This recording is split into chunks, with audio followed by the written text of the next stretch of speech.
Hello there. Did you miss me? I bet you didn't. Hi, it's Brian here from In Search of the Lost Diecast as was, and is going to be Bry's Model Workbench. Bit of a name change upcoming. Why have I been away so long? Well, lots of stuff's been happening. I very happily got married in July. Have a look at the nice picture here. Yes, and before you say it, yes, I'm very lucky. I'm more than lucky. And on top of that, I actually moved house. We bought a house together, and so a lot of the time has been getting everything ready for a move to the new headquarters, for want of a better term.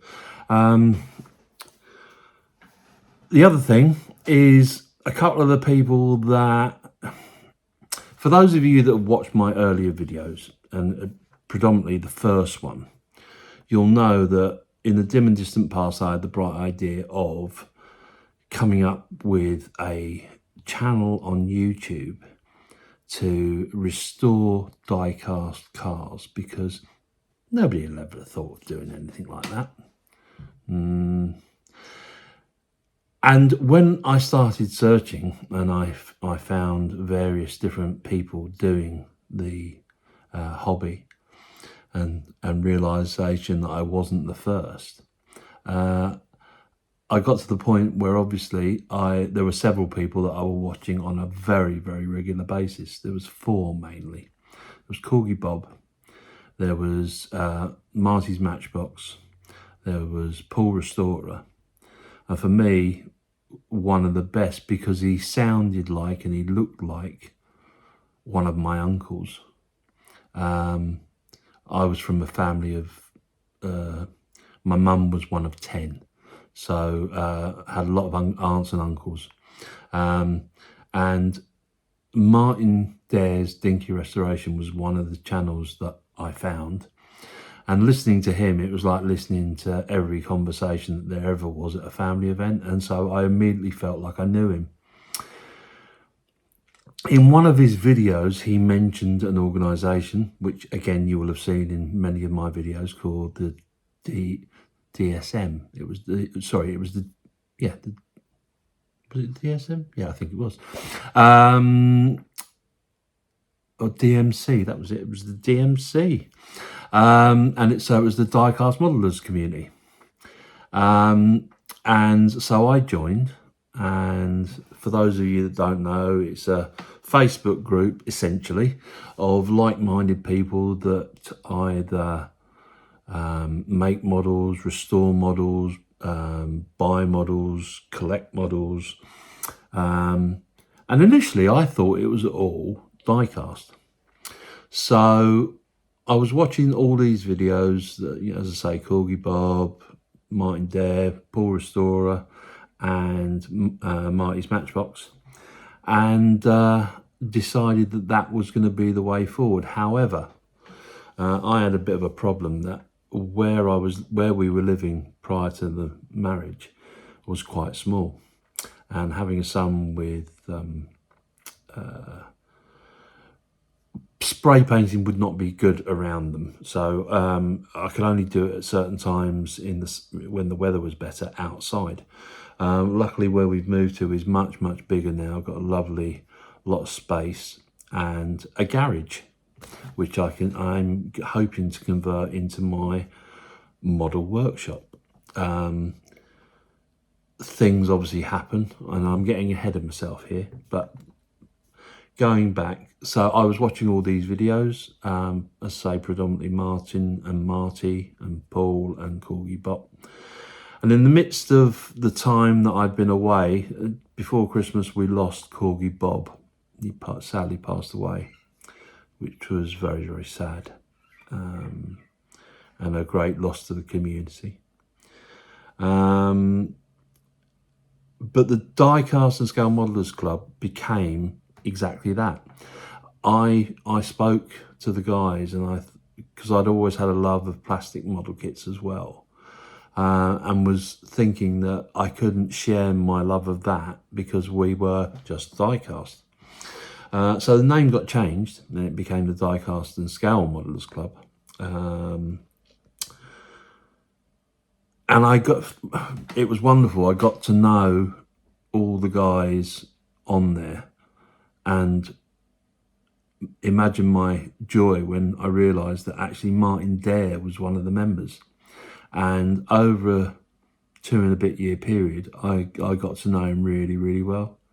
And a nicer guy you couldn't wish to meet.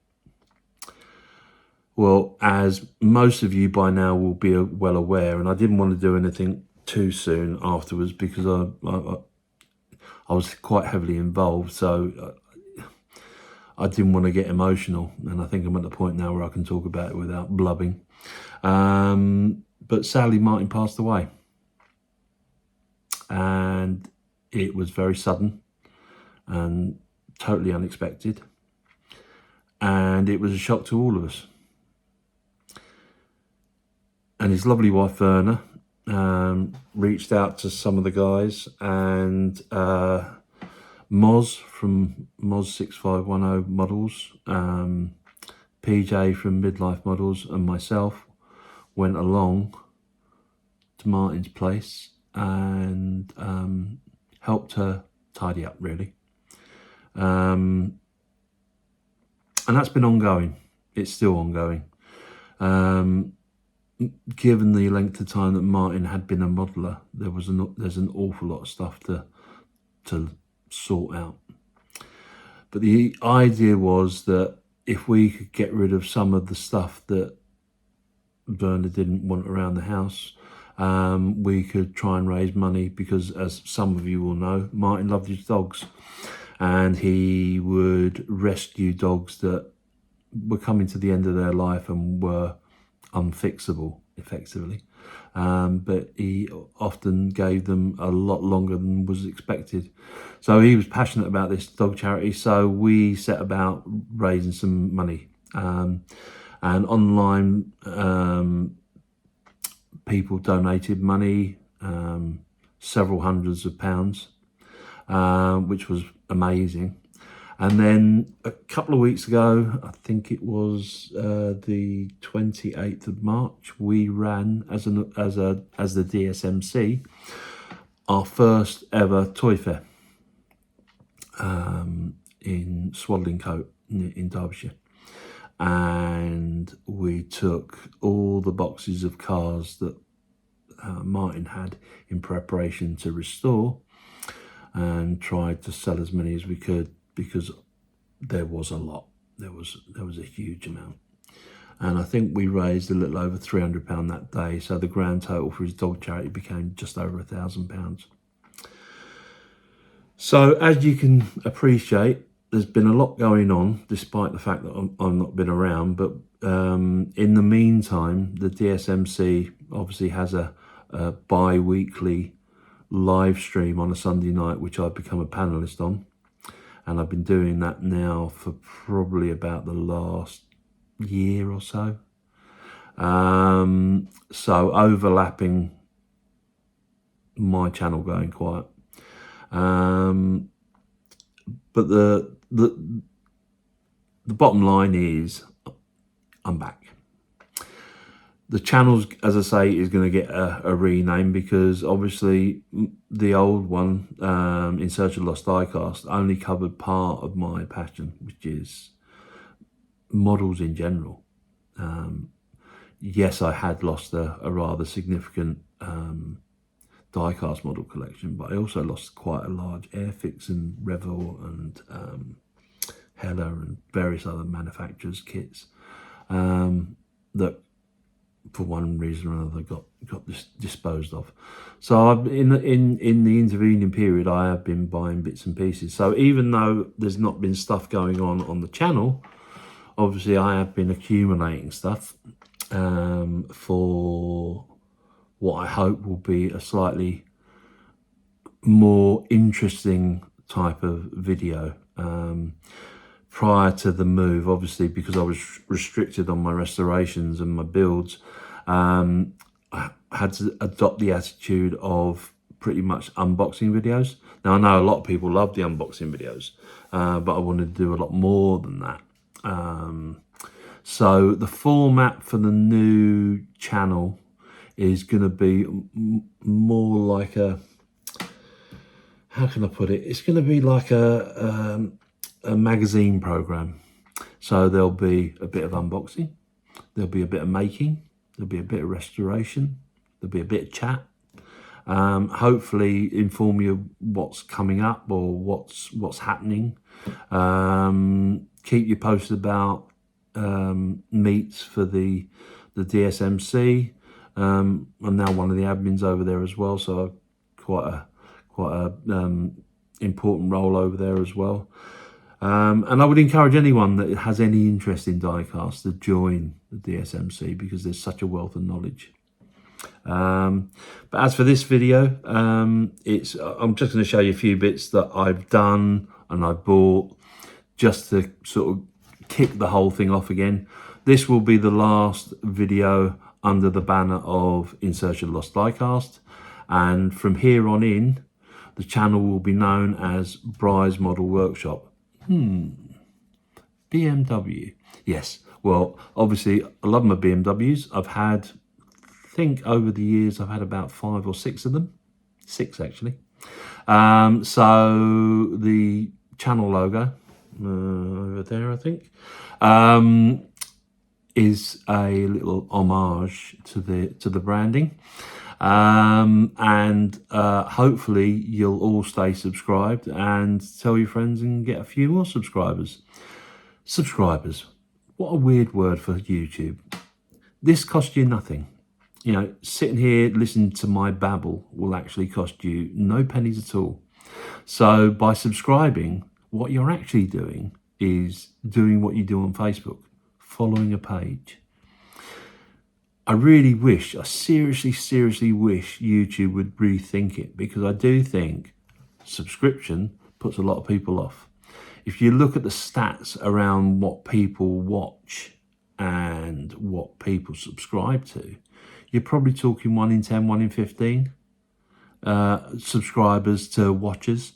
So, although my figures are very, very low, there's probably a lot more of you that watch when I do stick something out that have never subscribed. So I'll explain it for the final time. Well, it won't be the final time, I'll probably nag you again.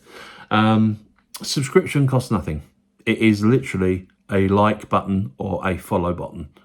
And all that'll mean is the next time I decide to put some more babble up on the screen, you'll be informed that it's there. So hit that subscribe button. Right, so where have we been? Right, so I bought a few, well, let's start with Martin first. While tidying his sheds and things, I managed to find this, which I will try and get you the biggest part of the screen for you. And this is a tyre chart for, I think it's Dinky's. Yeah, Dinky Toys. And there's the back. And what I'm going to do is I'm going to scan that in. I'm going to put that on the DSMC download page. There's a page where that stuff that we actually share, you can be downloaded. So you'll be able to get yourself a copy of that, which if you're restoring Dinky Toys, it will be a bit of a boon, because it'll literally tell you the model number, the tyre size, and it's very, very helpful. So that's that. I'm in the midst of a model kit, which is this one here. Hopefully with the way I've set this up, we're not going to get horrible reflections, but that's it. It's the RAF rescue set. Now I'll just quickly show you where I'm at with this. So here we go. So we've got the little Bedford truck that's pulling it. And then there's the trailer, which will cart away a damaged Spitfire. So that's it there. That's where I am with that one. And it's a 2 vehicle set. And currently I'm that far with the second one. I haven't glued this down just yet because obviously there's some painting involved. As you can see there's the seats to paint and the interior to paint. But I'm there or thereabouts with that, so that's just about at the painting stage. I want to try and get the other one to the similar point so that I can paint both at the same time. I've set up my little drawer bank with all my paints, so all the paints are now accessible and all the tools are, which was not the case at the old house. So I am getting organised. Obviously moving into a new house, there's been a few issues, as most people get. The garage, which was fantastic when we viewed the house in July, turned out to be a leaky ship, shall we say. And throughout the winter, all the stuff that I put in there in storage has all got damp, which is not ideal. But luckily a lot of it was in plastic boxes, so unharmed, just inconvenient. But it does mean that before I can turn that into a proper workshop, it's going to need a new roof. And then, of course, the roof is asbestos, deep joy. So that might have to wait a minute. Well, more than a minute. But anyway, so that's that. So yes, I am internally making plastic models. I have restored a few die casts, so I will show you. For this month on the DSMC, I should point out that every month they have a challenge, and it might be restore a dinghy, any emergency vehicle, any Jaguar. I think one of the ones later in the year is turn any die-cast vehicle into something you might see in a Jerry Anderson type program. So there's a few ideas in the offing for that. But this month's one is any Matchbox. So I had a very, very sad old World War II M3, which I have now fully restored with its new tracks and new decal, which I'm quite happy with. So that will be going in for this month's challenge. So that's that. And then just recently I've also done, see if you can spot the deliberate mistake.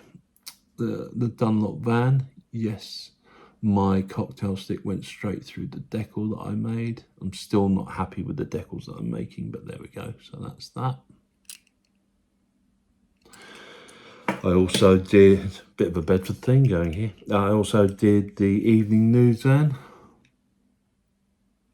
which came up rather nice. Very happy with that. Again, a little bit of chipping at the top of the decal there, just at the top there. But I can soon produce some more and stick them over again. But very happy with that. I think they're so cute, those little vans. So that's that. I also did the Nestles van, with the one with the sliding door, and a little tipper truck. Again, very early Matchbox with the whole tipping action. So been busy on the doing front.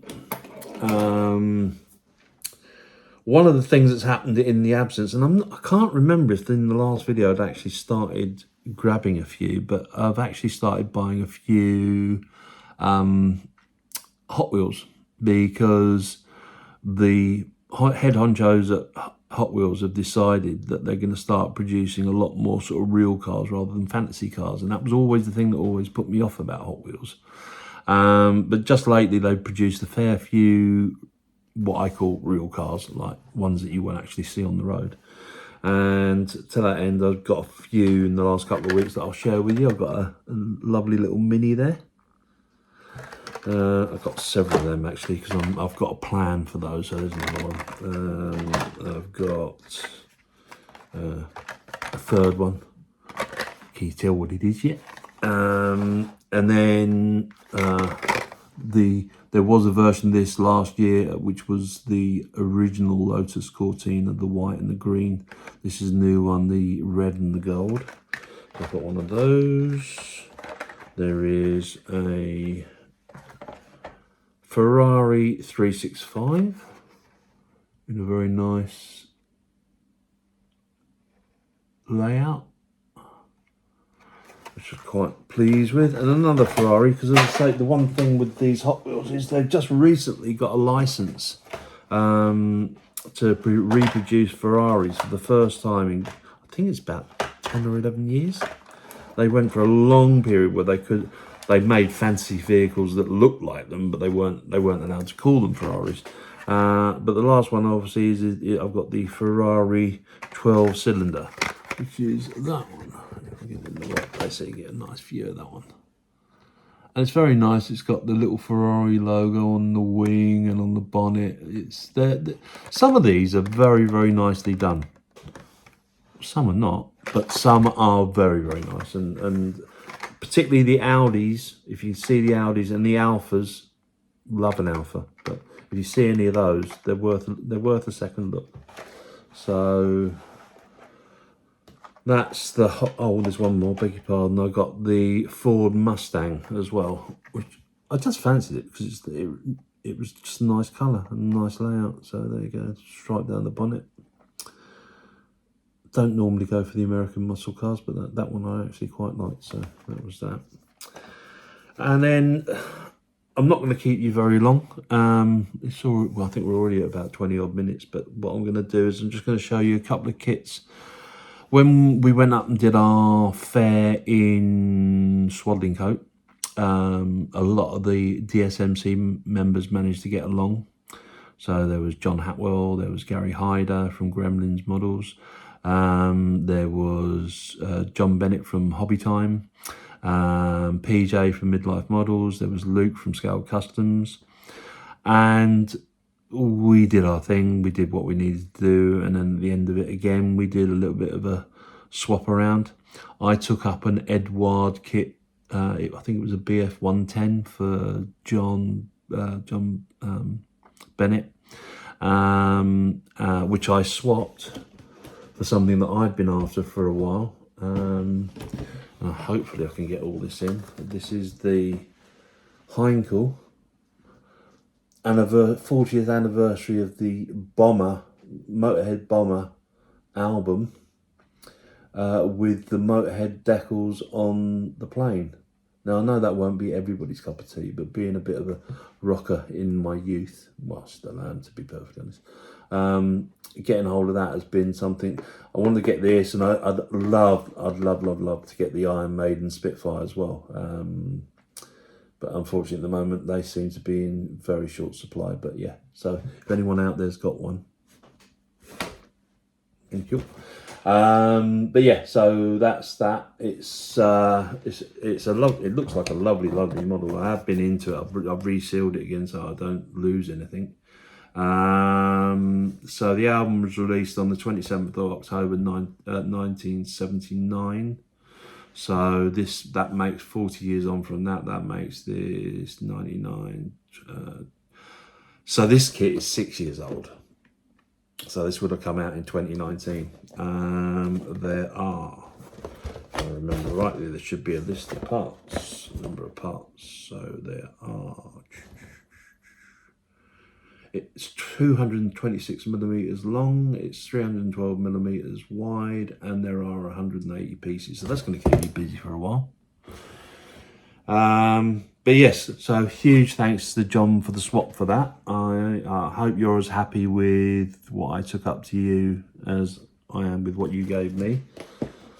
And I have to say, when clearing Martin's place, I was taken aback by the amount of die casts that were there. He was also holding on to some plastic models for a relative that we had to dispose of, and there were a lot there. There were an awful lot there. But when I went to John's house, John Bennett of Hobby Time, for about the first 10 minutes, my jaw was dragging along the carpet because I don't think I've seen so many big scale models in my entire life. And you know, having lived in London and spent time in BT's and lots of and Hamleys and lots of other toy stores, you know, it was a bit of a shock to the system, and John's such a lovely guy. So I did a bit of negotiation, and what I managed to get for myself as a future project, and this will be once the garage is up and running, because I want to properly spray this. I got a Space 1909 Eagle transporter, which again is something that I've been after for a long time. I've got the dinky version. In fact, I've got both dinky versions. I've got the lab and the transport one with the barrels on, but they are fetching silly money online. So if you ever see one of those cheap, get yourself one, because it's one of the nicer dinky models. It really is. Invariably, there are nearly always bits missing, little thrusters or little clips on the side. With the lab one, it's the little bits of glass in the lab itself that tend to go missing, but they're all replacement parts that are out there. As I say, so that was that. So that's the Eagle, and we'll finish up today with the final thing that I got from John, which was the Space 1909 Hawk, which, to be perfectly honest, I knew that there was one, but I didn't realise there was one reproduced so recently, because the box is absolutely lovely. So thrilled to bits to get that, and it's a big old kit. This it's a big old kit. There's the decal sheet. And if I can bring this camera around just so you can just have a quick look in the box. Let's go. There we go. So there we go. There's all the kit. Lots and lots of bits and pieces there. So that's going to take a good old while to build that one. And again, because of the niceties of the size of the kit, this is going to be one that's going to have to wait until the garage is a functional workshop. So, like I say, thank you for coming back. If you remain subscribed, thank you for your patience. But as most of you of my generation will understand, sometimes life comes along and kicks you in the ear hole, and there isn't always time to do the things that we love. I thoroughly enjoyed my period as In Search of the Lost Diecast, and I will still be in search of those lost diecasts, but from here on in, from the next video that you see, this will be Brian's model workshop. And as I say, each episode will be a magazine type program, like you've seen today. Bit of chit chat, bit of modelling, a little bit earlier, because obviously the way this is. In fact, no, I'll do it here. I'll just include, I only did a couple of minutes, but I filmed a couple of minutes at the toy fair. So I'll tag this on to the end so you can see what went on at the toy fair. But my intention is to, with the new channel, well, with the newly named channel, it'll be a magazine type program with multiple facets, and they will change on a weekly basis, because I think part of the problem with a lot of channels these days is they're quite formulaic, and it's, here's a car, here's how I've taken it apart, here's how I've cleaned it, here's how I've painted it, here's how I've put it back. Now, a lot of people love that, and there's nothing wrong with that at all. But for me, I've got so many interests, I think it would be really cool to do, this is me taking a model apart. I'll put that over there, and in a couple of weeks' time, when it's finished, I'll show you the finished article. So it's not going to be the same. I'm trying to do something just a little bit different. So thank you for your patience. Thank you for listening to my inane ramblings for over the last sort of half an hour. Hopefully you've enjoyed it. Hopefully you like the bits and pieces that I've got.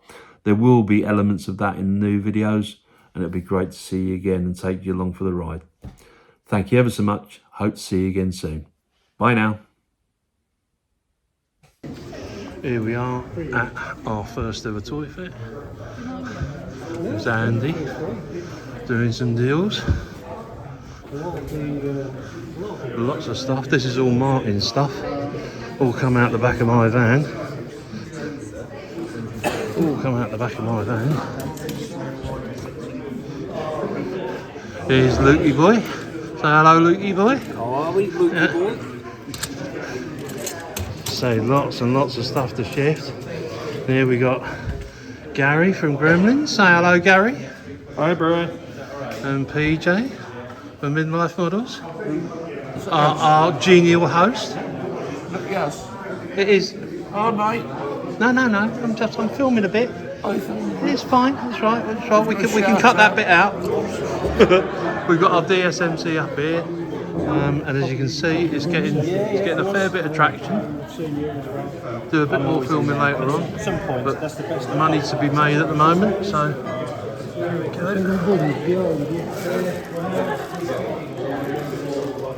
All sorts of bits and pieces. Shame not much in the way of model kits, but there we go.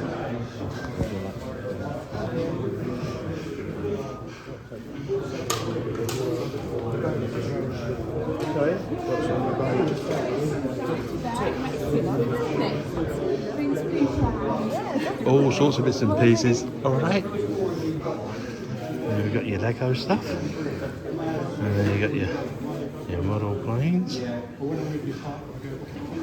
Some nice kits there. And a lovely lady making the tea and coffee.